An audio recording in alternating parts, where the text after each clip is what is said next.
Chapter 1 Language Story. The Computer Language. A language is a medium to communicate with each other. We use components, symbols, words, of a language according to certain rules defined by the language. It is called the syntax of the language.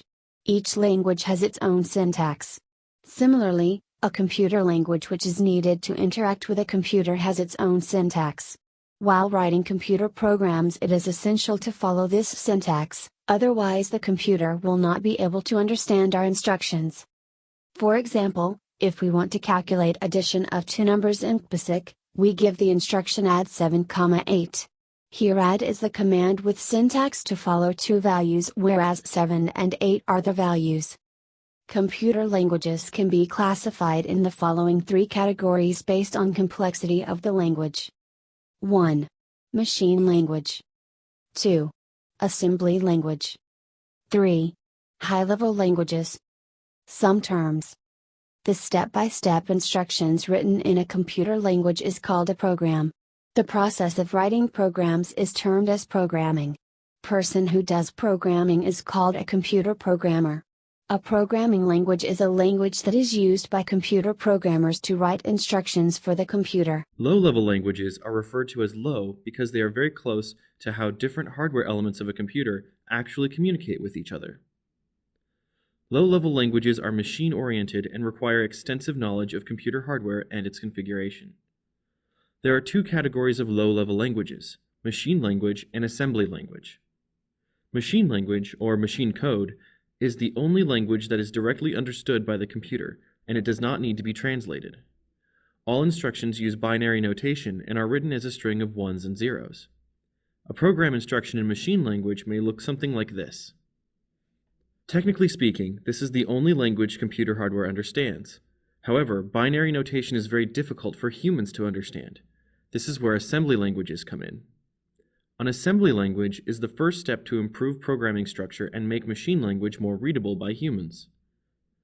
An assembly language consists of a set of symbols and letters. A translator is required to translate the assembly language to machine language. This translator program is called the assembler. It can be called the second-generation language since it no longer uses ones and zeros to write instructions, but terms like move, add, sub, and end. Many of the earliest computer programs were written in assembly languages. Most programmers today don't use assembly languages very often, but they are still used for applications like operating systems of electronic devices and technical applications, which use very precise timing or optimization of computer resources. While easier than machine code, assembly languages are still pretty difficult to understand. This is why high-level languages have been developed. A high-level language is a programming language that uses English and mathematical symbols, like plus, minus, percent, and many others, in its instructions. When using the term programming languages, most people are actually referring to high-level languages. High-level languages are the languages most often used by programmers to write programs. Examples of high-level languages are C++, Fortran, Java, and Python. To get a flavor of what a high-level language actually looks like, consider an ATM machine where someone wants to make a withdrawal of $100. This amount needs to be compared to the account balance to make sure there are enough funds. The instruction in a high-level computer language would look something like this. X equals 100. If balance less than X, print insufficient balance, else, print please take your money. This is not exactly how real people communicate, but it is much easier to follow than a series of ones and zeros in binary code. There are a number of advantages to high-level languages. The first advantage is that high-level languages are much closer to the logic of a human language. A high-level language uses a set of rules that dictate how words and symbols can be put together to form a program. Learning a high-level language is not unlike learning another human language. You need to learn vocabulary and grammar so you can make sentences. To learn a programming language, you need to learn commands, syntax, and logic, which correspond closely to vocabulary and grammar. The second advantage is that the code of most high-level languages is portable, and the same code can run on different hardware. Both machine code and assembly languages are hardware-specific and not portable. This means that the machine code used to run a program on one specific computer needs to be modified to run on another computer.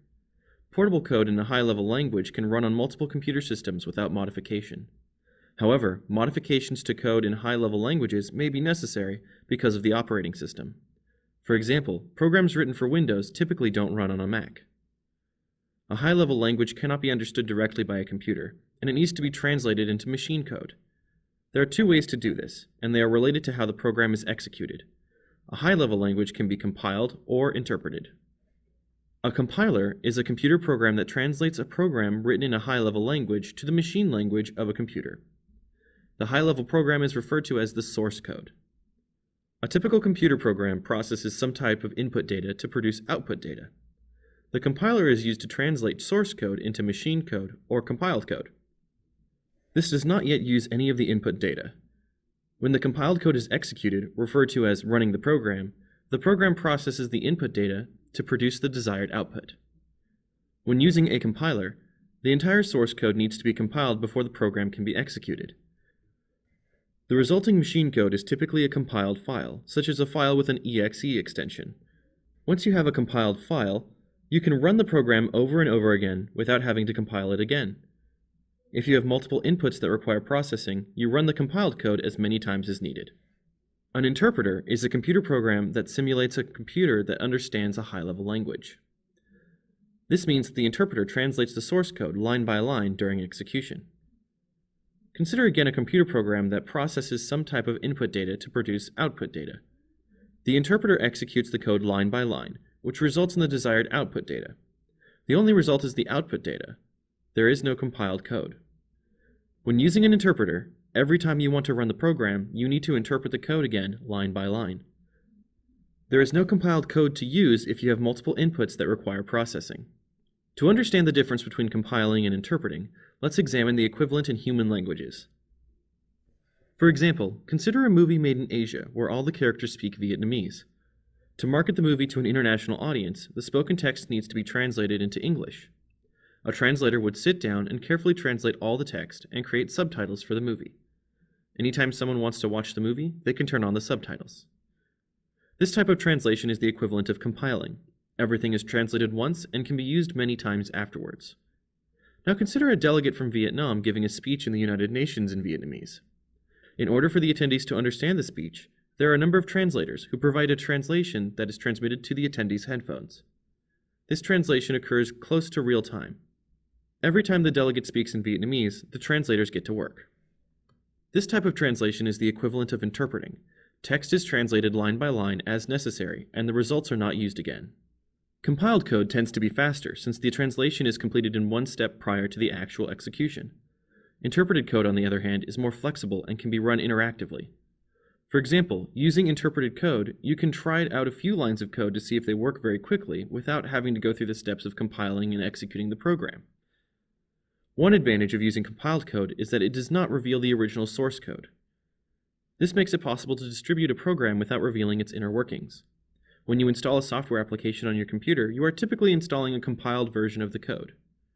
You can run the software application, but you can't open up the source code in the original programming language. For many companies selling software applications, the original source code is a well-kept secret and gives them their competitive advantage over other companies.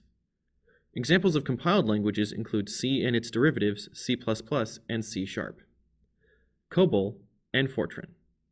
Examples of interpreted languages are Java, Perl, Python, and Ruby. There are two major types of programming languages: low-level languages and high-level languages. Low-level languages are machine-oriented and require extensive knowledge of computer hardware and its configuration.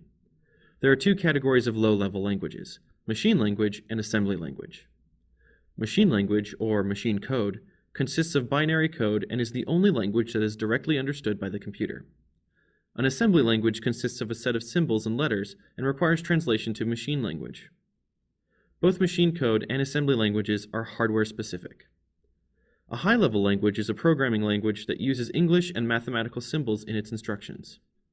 To execute a program in a high-level language, it can be compiled or interpreted. A compiler translates the entire program written in a high-level language to a machine language prior to execution. An interpreter translates the program line by line during execution.